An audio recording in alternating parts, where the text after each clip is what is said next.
Hey friends! In an attempt to exercise my creativity during this strange time, I have started a new video blog, or vlog, called What Are You?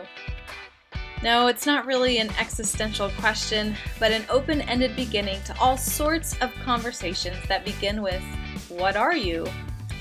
In my 10-minute weekly vlog, I will be checking in with friends and colleagues, having fun and candid conversations to see how they are adapting in this strange time.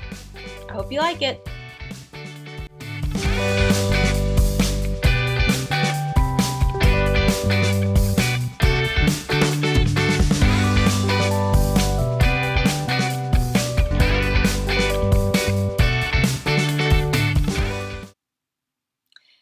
In my first vlog episode of What Are You?, I talk with my good friend and colleague Mike Knopf. Mike is the rabbi at Temple Bethel, just down the street from where I serve as the pastor at 7th Street Christian Church. Mike and I do a lot of interfaith and justice work together. We've done a pulpit swap and even taught a class. But in this episode, I wanted to check in with him to see how he was doing, balancing his full-time job with full-time at-home parenting duties during this pandemic.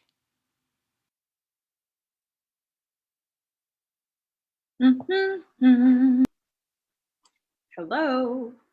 Just waiting for Knopf. There it is.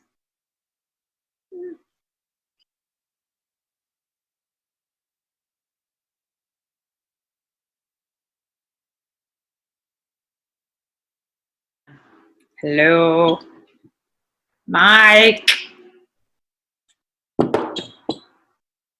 Mike. Rabbi Mike. Rabbi Mike. Hello. Hi, friends. Hey, how you doing? I'm all right. How are you doing? Doing okay. Sorry about sorry to be late.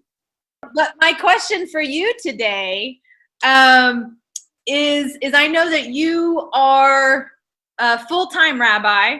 You're working full-time like many parents. You are now homeschooling your children. And you have how many? 3. You have 3 children. Sometimes I think. You think? Well, I will admit I thought maybe you had 4 or 5 because they're always running around in the background. It feels that way. But you're always posting on social media really incredible ways that you're engaging your kids. So my question for you is, what are you doing with your kids today?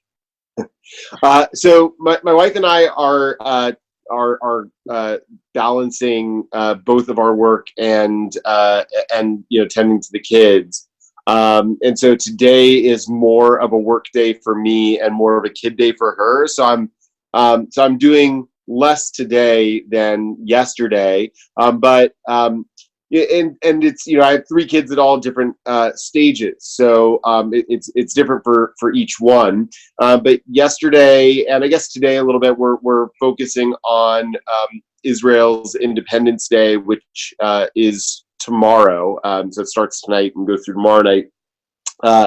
And so yesterday we learned about the weekly Torah portion, which is mostly Leviticus chapter 19. And so we talked about the famous passage there that says, "Love your neighbor as yourself," which in Hebrew is "Ve'ahavta l'reacha kamocha." And there is a somewhat famous sculpture outside the Israel Museum in Jerusalem that has the Hebrew word ahava as like kind of a block sculpture. It's similar to the like love sculpture in Philadelphia, and ahava means love. So we made our own versions of that sculpture as a way of kind of tying the weekly Torah portion to learning about Israel and Israel's Independence Day. We did some Israeli stuff this morning. So that's what we're doing. I mean, it's like a combination of like formal activity and a lot of like advanced playing. So, you know, I Right. don't want people to get the impression that that all of a sudden I've opened, you know, my own preschool and elementary school here. We're just kind of like doing the best we can to avoid the kids watching TV for, you know, 12 hours a day. Although they're doing a good bit of that too.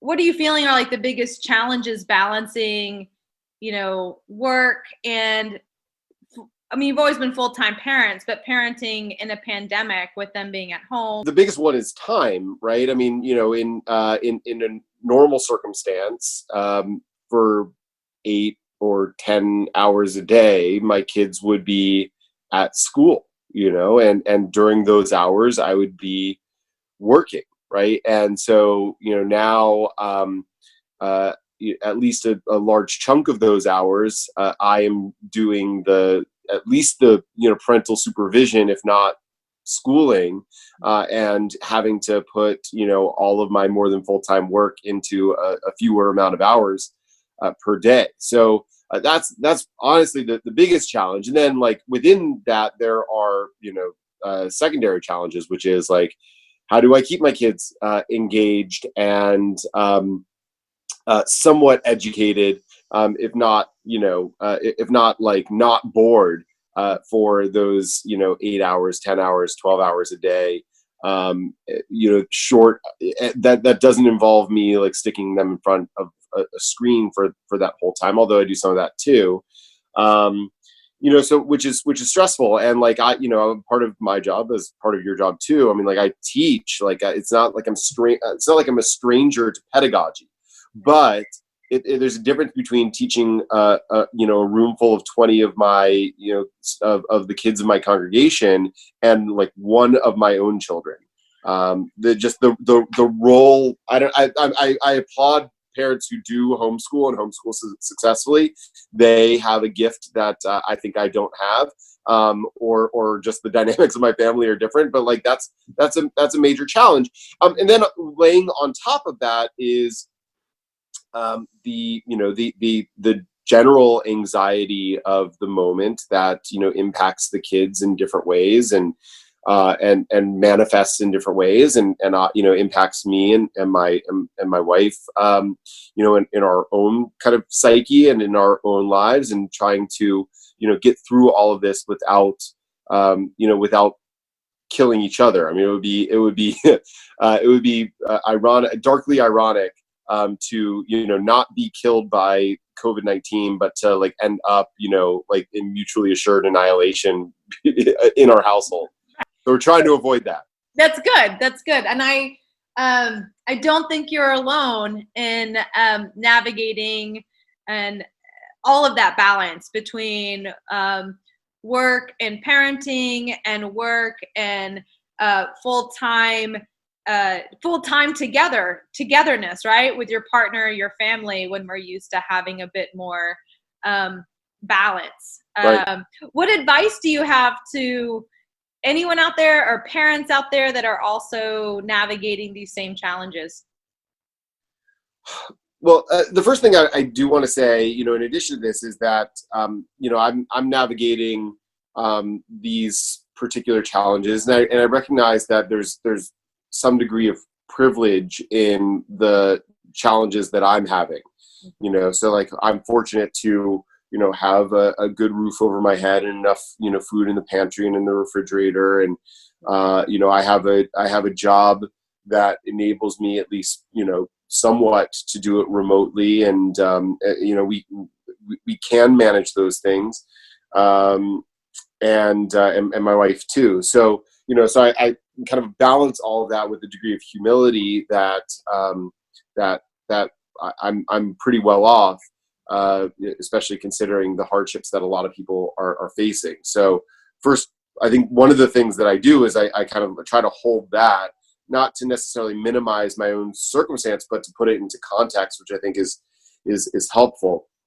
You know, the second thing is that I still, and my wife still tries very hard to make some time for self-care. You know, even if that's a few moments here and there.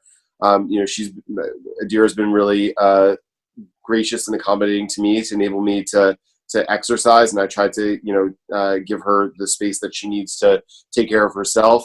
We're fortunate that we're able to do that, but I think if I didn't have that at all, I'm not sure how I would navigate through. The third thing is that I try to when we started out in this circumstance, I was like trying to come up with all sorts of very creative and very labor intensive ways to engage my kids and to ensure their education. And then I don't know, maybe 2 weeks into it, I basically abandoned all that, and I said, this is like every man for himself right now. Like, how much actual formal education would they be getting in their school versus how much recess time and how much play time and how much of that is actually educational? Finding more educational programming on TV, all sorts of things that basically like enabled me to feel like I was responsibly fulfilling my responsibilities as a parent while also not driving myself crazy and overthinking it. Like that was helpful. And then trying to be gracious to myself and forgiving to myself and my wife too, to be forgiving of each other. To say that there's only so much that we're going to be able to do, and these are unprecedented circumstances, and we're doing our best with the resources that we have, and to be forgiving of ourselves. Thanks so much. And thank you for bringing up the realities that so many of us are privileged, that you and I do get to work from home, that we have a different balance and circumstances that so many other people don't have. I was reading issues of like domestic violence that have skyrocketed since this pandemic hit, and that while our homes are safe, and I would hope many of the homes out there are safe, physically distancing in place or staying at home is actually not a safe place to be. And that is even if you have a home. Thank you for highlighting all of these realities, and that we are all doing the best we can. And I hope that we emerge from this maybe putting some things in place in society that better reflect our wishes and our hopes. Thanks so much. Thank you. Thanks for all you're doing. Yeah. Thanks so much. Thanks for this interview. You're awesome. Thank you. Anytime. Thanks so much to my friend Mike for being my first guest on my vlog.